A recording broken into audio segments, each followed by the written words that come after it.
Welcome back, everybody. It is week 9 of the high school football season here in Sonoma County. We are back from a one week little week off there. I had jury duty last week, so we were unable to kind of throw this thing together. But we're back this week, taking a look at our rankings here from the coming off of last week 8 of the high school football season.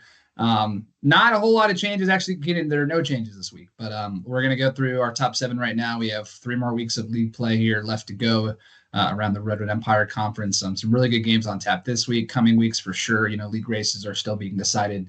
In the 4 divisions all around the RAC. So exciting football coming up here. Let's take a quick look starting out at our bubble. Same teams on the bubble here as we've had the last couple of weeks. Sonoma Valley still rolling at 7-0. St. Vincent at 6-1, coming off of a big win over Annalee this last week.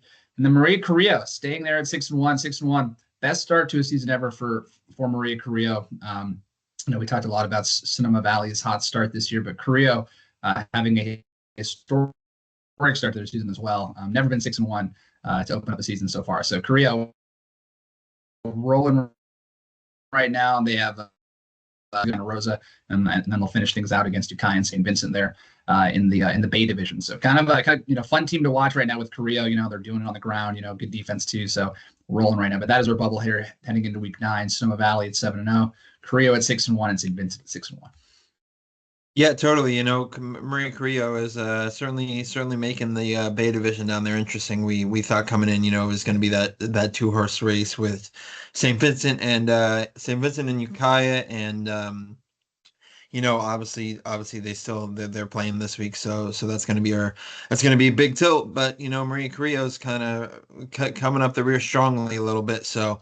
If they keep playing the way they're playing, who knows, the Bay Division could shake up a little bit more than we expected. So, yeah, well deserving for Marie Curie to be on the bubble, as they've been the last couple weeks, like you said. Sonoma Valley, just consistency throughout, and yeah, St. Vincent, huge shutout win over Annalee. So, yep, like you said, that's our bubble, Gus. RAC Bay, big game this week coming up. Keenan, you're heading up there. Where number 7, Ukiah at 5-2 will be hosting St. Vincent. That's kind of been the game that we've had circled all year in that league. That's been the game that decided the league title last year. That really exciting game at St. Vincent that Ukiah won. I think that win also snapped like a 20-something game home winning streak for St. Vincent at that point too. So. Ukiah, tough place to play. St. Vincent will definitely have their hands full with that one. But St. Vincent, like we said, they're rolling right now. They've just been creaming teams in their victories at this point. Again, their one loss coming to Truckee, who's a three-time defending state champion, Nevada. They've won like 30-something plus games. So St. Vincent, big test coming up this week. But Ukiah checking in here at number 7. Coming off that 42-14 win over Santa Rosa. They're also kind of rolling right now too. I think winners of 3 in a row, I want to say. So Ukiah playing some good ball here, coming in at number 7, hosting St. Vincent this week in a big tilt for the RAC Bay. Yeah, I was looking at the weather forecast over the weekend, and it said 50% chance of rain up in Ukiah for Friday night, and we know that field, Gus. It could be a slush bucket. Seems like the rain projection has subsided a little bit, so it looks like it's going to be no rain so far. But you never know. But if it rains up there in Ukiah, it's going to be even more of a battle. Grass field, up in Ukiah, so that's definitely a very, very tough place to play, like you said. But regardless, Ukiah is number 7 in our rankings this week.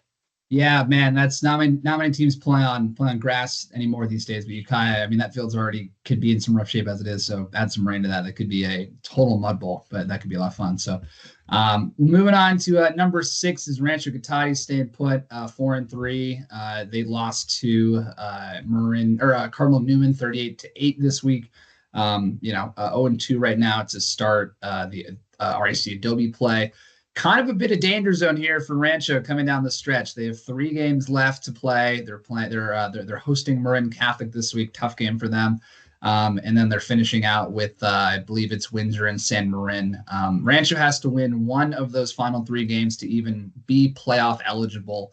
They're playoff eligible right now, but in order to finish the season out, they're going to have to be 500 on the year to be playoff eligible. So again, that means 1 win in their last 3 games. And If they don't get one, there's a, they'll miss the playoffs for the first time since 2003, which, again, one of the perennial, playoff teams around here. But again, this is the new Adobe. There was always going to be someone who's, like some team or two that finished last, and Rancho is hoping it's not going to be them because they have a, big postseason streak here, riding on the last couple games of the season here. So, Rancho's taking here at number 6, hosting Marin Catholic this week, but definitely some work to go down the stretch to keep their season going. Yeah, totally. And you mentioned, that it's the new look Adobe of the Redwood Empire Conference, also new look NCS too, teams being able to jump up and down divisions, based on how they do. So, if a Rancho hypothetically loses the last 3 games, they could be one of the first victims of the new NCS model. Yeah. Unfortunately. So, have a chance. They're certainly not counting him out. I'm definitely not counting Coach Garrett Coatailing out. Never count that guy out. But yeah. So as of now, they stay number 6 on our rankings, and we'll see how they perform over the next 3 weeks.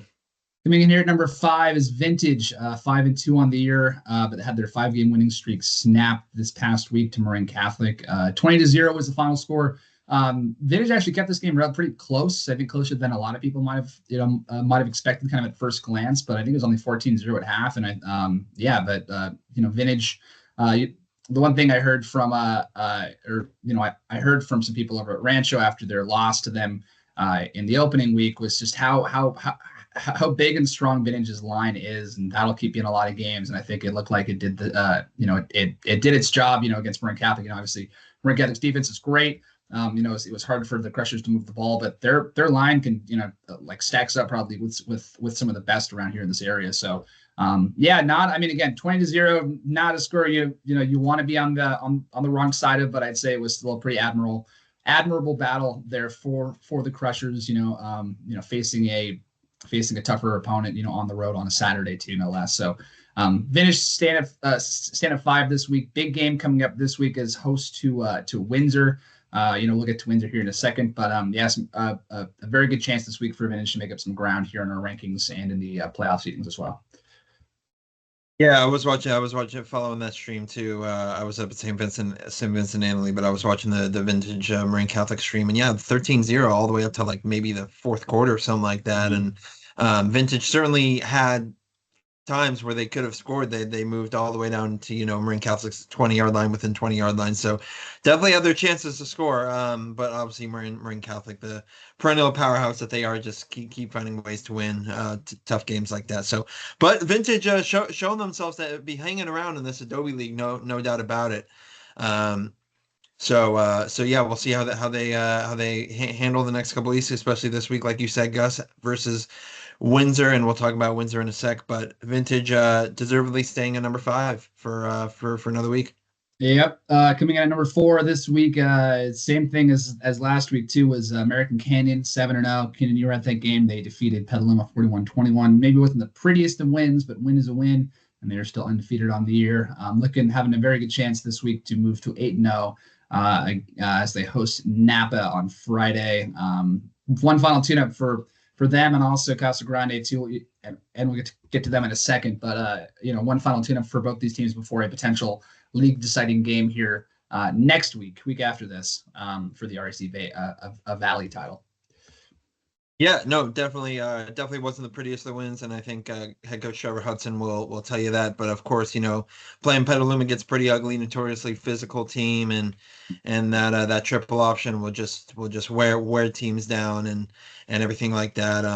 But they got the job done. That's what they needed to do. Stay undefeated, especially in league play, like you said, one tune-up before Casa comes to town. That game will be at American Canyon, so. Yeah, I know they're gearing up for that one, but of course they have to get through Napa first. But American Canyon, another week, staying at number 4, pretty consistent as far as the ticks in the win column go there, Gus. Yep, same thing I'd say with Casa Grande, staying here at number 3 this week. Winners, big winners this last week over Justin Siena. I think the score was 49-7. Casa's 3-0 right now in league play. They've outscored opponents 132-7. They pitched 2 shutouts. Kind of a testament, I'd say, both to to how good Costa's playing right now. Also, haven't faced the toughest of opponents, but still dominant start to league play for the Gauchos. And yeah, I mean, not much really to critique on them. Here heading into a big game, actually, I'd say this is kind of a sneaky big game. Playing against Tam this week, Thursday night, actually. There's a shortage of officials here for Friday night's game. So that game will be played Thursday night at Casa at 7:00. Tam, I believe, was a team that knocked out Casa last year in the playoffs, maybe the year before that, if I'm not mistaken. Last year in the playoffs in the first round too, and Casa was at home, so they came to Petaluma and knocked them out. Yeah.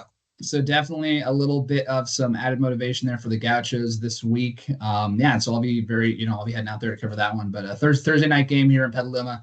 But yeah, not much to critique for the Gauchos this week. 5-2, sticking here at number 3 in our rankings.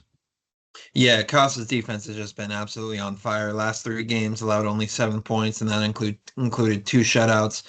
Coming up against a very pass-happy, scoring bunches kind of Tam team, who's got some very talented wide receivers, especially Timo Ural. So, gonna be an interesting test for Casa.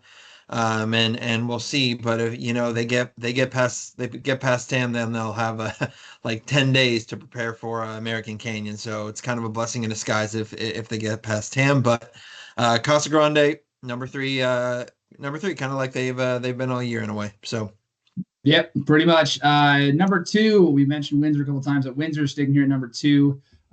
Back-to-back losses there for the Jaguars here to open up league play. They're going to stay put here at number 2 just because of, I think mainly because of their 1-point loss to Cardinal Newman, a game that they very easily could have won. But, staying here at number 2, they lost 35-27 to San Marin this past week. I was at that game. Really bad first 3 quarters for Windsor. I mean, I've seen them play a couple times this year, and far and away the worst. I'd say a couple 3 quarters of the football they played all year. Turned the ball over a number of times. Offense was slow on blocks. Like defense just couldn't make tackles. Samarin hit a few just massive home run plays just to open the game.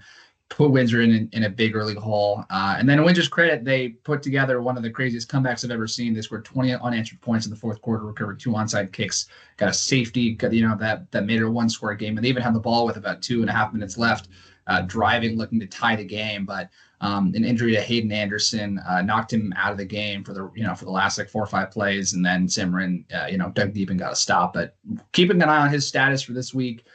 Against Vintage, if he's not able to go, I think he will be, but if he's not, that'll be a big loss there for Windsor, and something that they're really going to have to scheme to overcome because like we talked about with Vintage, they hung tough with Marin Catholic, and Marin Catholic's probably one of the favorites in this league too. So 2 straight losses for Windsor. I know they're banged up, they're battered, they're bruised. But yeah, they're definitely gonna have to. There's no rest here for any teams in the Adobe. Right back to action this week with the road game at Vintage. So, Windsor staying put right now at 5-2, but maybe in danger of losing that spot with a loss this week. Yeah, totally, and definitely a little bit unexpected. Not one of the teams that we would expect to start league play 0-2. But then again, that's what the Adobe is about. Like you said, no weeks off, just a gauntlet through and through. No easy matchups, no whatever it is. But that's why we did this. That's why we did this conference realignment. So yeah, Windsor sticking at 2 for the time being. We'll see if they can get back on track in another tough test with Vintage. Yep, and number 1, like they've been all season, Cardinal Newman, 7-0 this week after beating Rancho 38-8 last week, and a very good response after that really tough, win over Windsor the week before, but didn't really leave much of a doubt in this game. I don't think like any of us, were surprised by that too. But won it big early. Defense was rolling, offense was rolling, and Rancho just didn't really have much of an answer. So very excited for a game this week. Cardinal Newman will be hosting San Marin. It should be a pretty exciting. RAC Bay challenge or RAC Adobe challenge for them. And also too, it's last tune-up ahead of the Marin Catholic game too, week after next as well. So again, the Adobe, it's like every week there's some awesome games. I feel like a broken record saying that, but couple more really good ones coming up this week and next. So we'll see what Newman can do in what should be a really entertaining really entertaining battle between two of the top teams in the North Bay. So excited to see how that one plays out. But anything on Newman here, Keenan, before we send the folks on their way? Nope, just consistent numero uno from the opening week and even preseason. Just handled their business like they've needed to. Obviously that Windsor game was a very close one, but that was obviously their biggest test of the year so far, and they passed it. Wasn't pretty, wasn't obviously a blowout win like they've had with some other teams, but they got the job done, and that's the most important thing. So. Windsor proven that they're number one again. So, yeah, it's all we can't really critique Newman too much right now. Yeah, no, definitely. I think you might have said Newman there. I think you might have said Windsor at number one, but Newman there is staying at number one. Oh, did I say Windsor? I think it's a Windsor. I think you might have. I know we might have some folks upset about that. No. I meant Newman. I meant Newman. It's still early. We're still getting our coffee in us, so bear with us a bit here, please. But yeah, that is our rankings here after week 8, heading into week 9. Only again, like we said, 3 more weeks here of the high school football season. Crazy to say, but yeah, playoffs are rapidly approaching. League races are wrapping up, and yeah, the next couple of weeks will go a long way in determining who comes out on top in some of these Premier League races. So thanks everyone for watching as always. Stay tuned for more updates from us and for more coverage for us this week, and we'll catch you next time.